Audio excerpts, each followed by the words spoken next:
Salam, salam outsider, le débrief commence maintenant. Ronald Koeman est sauvé. Et oui, Ronald Koeman est sauvé. À mon humble avis, Ronald Koeman est maintenant peut-être intouchable. Ronald Koeman, franchement, en toute honnêteté, il a essayé au courant de la saison de travailler. Il a essayé au courant de la saison de créer quelque chose. Il faut rendre à César ce qui appartient à César. Ronald Koeman a énormément travaillé sur le physique avec ces joueurs-là. Il a énormément travaillé sur le mental avec ces joueurs-là. Aujourd'hui, le Barça, ils ont joué une finale face à Bilbao. On va être très sérieux, il n'y a pas eu de match. Il n'y a absolument pas eu de match. Le Barça doit taper Bilbao 7-8. Le problème, il est simple, c'est que ces Catalans-là, en première mi-temps, ils ont raté énormément d'occasions. Et lorsqu'ils ratent autant d'occasions en première mi-temps, je m'inquiète pour eux. Je me dis, est-ce que le Barça sera capable mentalement, je dis bien mentalement, de continuer à tenir dans ce match-là? Parce que plus tu rates des occasions, plus Unai Simon, il prend confiance. On est d'accord? Franchement, plus Unai Simon, il prend confiance, honnêtement. Donc aujourd'hui, moi, je peux donner quand même quelque chose à Ronald Koeman, c'est que mentalement, quand même, il a insufflé quelque chose à ces boys-là. C'est vrai qu'ils n'ont toujours pas l'agressivité que j'aimerais qu'ils aient, mais quand même, aujourd'hui, ils n'ont jamais abdiqué. Ils sont restés fidèles à leur plan de match. Ils ont continué à pousser, et finalement, le ballon est rentré. Top performance de la part des Catalans. Gérard Piqué ne devait pas jouer ce match-là. Gérard Piqué n'a pas joué depuis Mathusalem. Franchement, ça fait près de 1 mois et demi que Gérard Piqué n'a pas joué. Gérard Piqué a parlé à Ronald Koeman. Il lui a dit, je me sens apte, j'ai envie de jouer cette finale-là. Piqué, aujourd'hui, il a joué la finale et à mon humble avis, sincèrement, il a fait un bon match. Maintenant, Piqué a-t-il fait un bon match parce qu'il a fait un bon match ou Piqué a-t-il fait un bon match parce que Bilbao n'a jamais joué? On va être sérieux, tu as vu... À part une accélération de Iñaki où Piqué l'a accompagné, je dis bien sur la ligne de touche, franchement, j'ai pas vu un Bilbao dangereux offensivement. J'ai vu un Bilbao qui n'a rien foutu sur le terrain. Un Bilbao qui a 16% de possession de balle en première mi-temps. En toute honnêteté, c'est criminel. C'est criminel. 16% de possession de balle. Peux-tu jouer au football? 16%. 16% de possession de balle. Ils n'ont même pas 60 passes en première mi-temps. Il y a 11 joueurs sur le terrain, franchement. Si 2 joueurs... Non, mais sincèrement, si les 11 se font des passes, ça fait déjà 11 passes. C'est-à-dire qu'ils ont... Mais franchement, même pas ils ont 60 passes. Le Barça en a près de 450 en première mi-temps. Aujourd'hui, il y a eu un non-match. Défensivement parlant, les Catalans, ils ont été bons. Mais franchement, ils n'ont pas été, je dis bien, je sais pas moi, dérangés par cette équipe de Bilbao-là. Cependant, là où je voulais en venir, c'est que Gérard Piqué, il fait un bon match. Mais moi, ce que j'ai vu dans ce match-là, c'est qu'aujourd'hui, le vrai leader, c'est qui? C'est Frenkie de Jong. C'est Frenkie de Jong, franchement, c'est Frenkie de Jong. Et Frenkie de Jong, aujourd'hui, autant j'ai eu à dire que Kevin De Bruyne, c'est 6, 8, 10, parce qu'il est capable de jouer en 6, en 8 et en 10. Autant Frenkie de Jong, aujourd'hui, j'en arrive à la conclusion que le boy, c'est 2, 6, 8, 10. Parce que Frenkie de Jong, cette saison, il nous a montré qu'il est capable de faire des choses sensationnelles en défense centrale.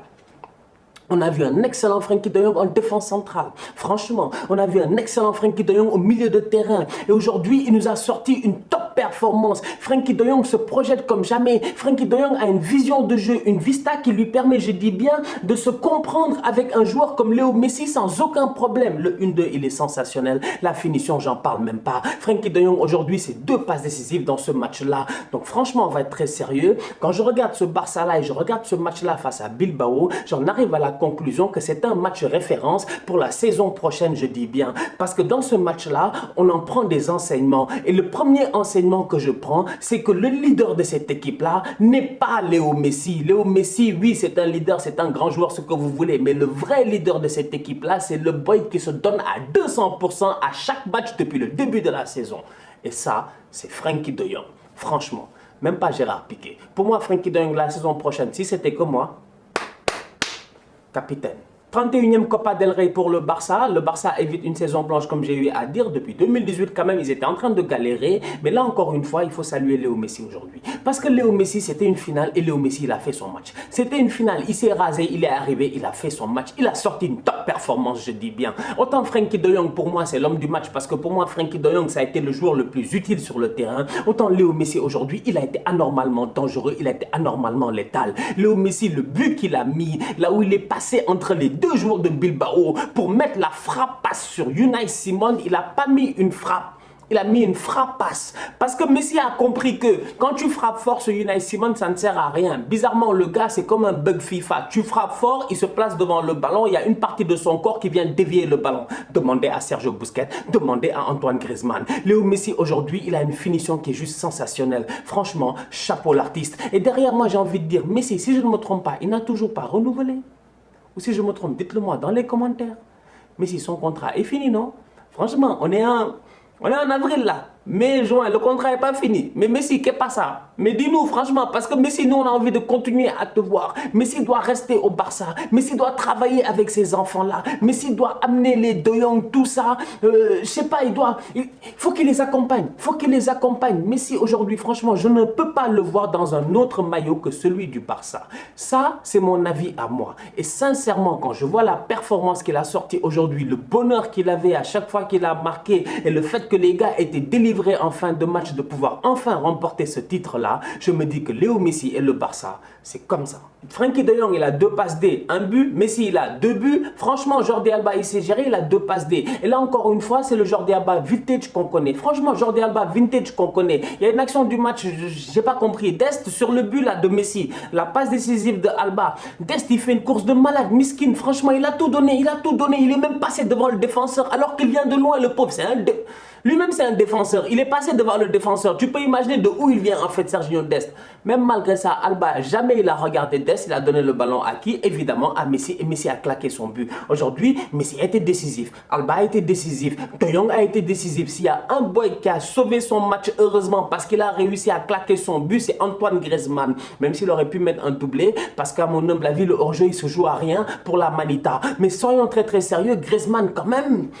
Il y a de quoi se poser des questions de temps en temps quand même, Grisou. Il rate des occasions, il ne doit pas rater. Il ne doit pas rater, franchement. En première mi-temps, là, quand Grisou marque, je suis content. Je me dis, enfin, il a claqué son but, c'est bien. Parce que s'il était sorti de ce match-là sans avoir marqué et que le Barça avait gagné 4-0 ou 5-0, Griezmann aurait eu mal. Pour son mental, ça n'aurait pas été bien. C'est pas bien quand tu es un attaquant, je dis bien, que ton équipe gagne des scores et que toi, tu n'as pas claqué un but. Et surtout quand tu as beaucoup raté. Aujourd'hui, Griezmann, il a beaucoup raté. Mais heureusement, en fin de match, il réussit à presque claquer un doublé. Donc finalement, Antoine Griezmann, c'est le point d'interrogation pour la saison prochaine. Que faire de lui?